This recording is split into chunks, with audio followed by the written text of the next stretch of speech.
Assalamualaikum warahmatullahi wabarakatuh. Hari ini kita akan melanjutkan materi kita di kelas 12 yaitu metabolisme. Dalam metabolisme ini kita akan membahas tentang pengertian enzim, katabolisme, dan anabolisme. Nah, adapun tujuannya adalah nantinya siswa mampu menjelaskan proses metabolisme sebagai reaksi enzimatis dalam makhluk hidup.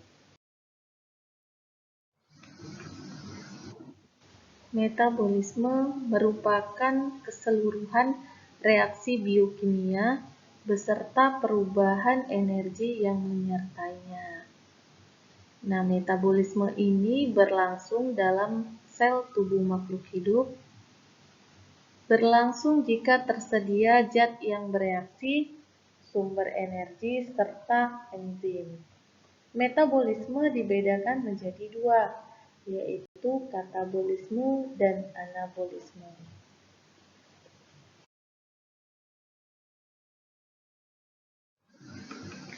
Dalam enzim, kita akan membahas tentang komponen enzim, sifat enzim, mekanisme kerja enzim, serta faktor yang mempengaruhi kerja enzim itu sendiri.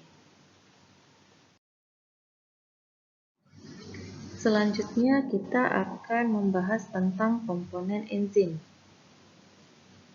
Komponen enzim terdiri dari bagian yang bersifat protein, nah disebut apoenzim.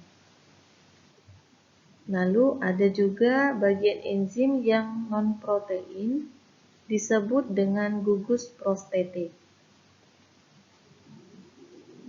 Selanjutnya gugus prostetik sendiri terbagi menjadi dua. Yang pertama adalah gugus prostetik yang bersifat anorganik yang disebut dengan kofaktor. Contoh kofaktor ini adalah ion-ion logam seperti Cu, Mg, K, Fe, dan lain sebagainya. Selanjutnya koenzim. Koenzim adalah gugus prostetik yang sifatnya organik. Contoh koenzim sendiri adalah vitamin B1, B2, NAD, atau FAD. Nah, enzim ada yang bentuknya sederhana dan ada juga yang kompleks. Pada enzim kita lihat ada sisi aktif. Nah, sisi aktif ini adalah sisi yang nantinya akan ditempati oleh substrat.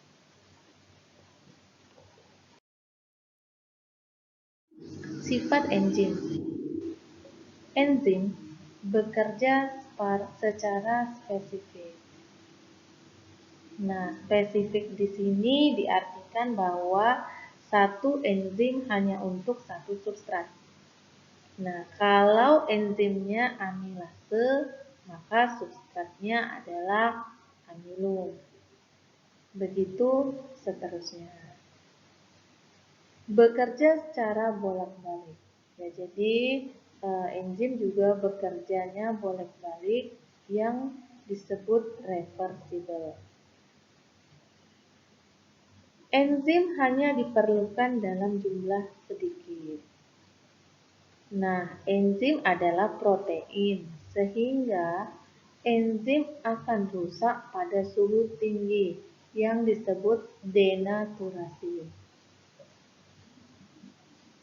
Mempercepat terjadinya reaksi karena enzim merupakan katalis.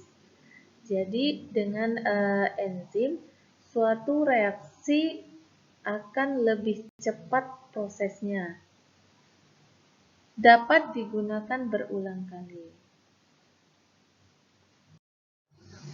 Selanjutnya adalah mekanisme kerja enzim. Ada dua teori tentang mekanisme kerja enzim. Yang pertama adalah teori gembok dan kunci atau lock and key teori. Berdasarkan teori lock and key, terjadinya reaksi substrat dengan enzim karena adanya kesesuaian bentuk ruang antara substrat dengan sisi aktif dari enzim. Nah, sisi aktif dari enzim pada teori gembok dan kunci ini sifatnya adalah kaku. Substrat berperan sebagai kunci masuk ke dalam sisi aktif yang berperan sebagai gembok sehingga terjadi kompleks enzim substrat. Pada saat ikatan kompleks enzim substrat terputus, maka produk hasil reaksi akan dilepas dan enzim akan kembali pada konfigurasi atau bentuk semula. Selanjutnya adalah teori ketepatan induksi atau induced fit. Nah, menurut teori ini, reaksi antara enzim dengan substrat berlangsung karena adanya induksi substrat terhadap sisi aktif enzim. Nah, sisi aktif enzim pada teori ini sifatnya fleksibel, sehingga keduanya merupakan struktur yang komplement atau saling melengkapi.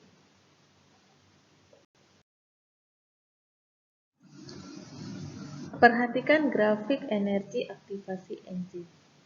Pada grafik ini terlihat adanya perbedaan energi aktivasi jika kita dengan enzim atau tanpa enzim. Maka dapat disimpulkan bahwa enzim menurunkan energi aktivasi. Selanjutnya adalah faktor yang mempengaruhi kerja enzim. Yang pertama adalah suhu. Nah, perhatikan grafik suhu. Dalam batas tertentu, makin tinggi suhu akan mengakibatkan reaksi biokimia yang dipengaruhi enzim berlangsung semakin cepat. Sebaliknya, semakin rendah suhu reaksinya akan semakin lambat. Pada suhu 0 derajat Celcius, enzim tidak akan aktif, tetapi tidak rusak. Sebaliknya dengan pemanasan hingga 40 derajat Celcius, enzim sudah tidak aktif. Bahkan ada beberapa jenis enzim sudah hancur. Tetapi reaksi kimia yang diatur enzim masih tetap berlangsung. Selanjutnya, konsentrasi enzim. Nah, ini dapat dilihat dari grafiknya. Kemudian konsentrasi substrat, pH, aktivator, dan inhibitor. Demikian tadi pembahasan kita tentang enzim. Nah, semoga anak-anak semua bisa memahaminya. Wassalamualaikum warahmatullahi wabarakatuh.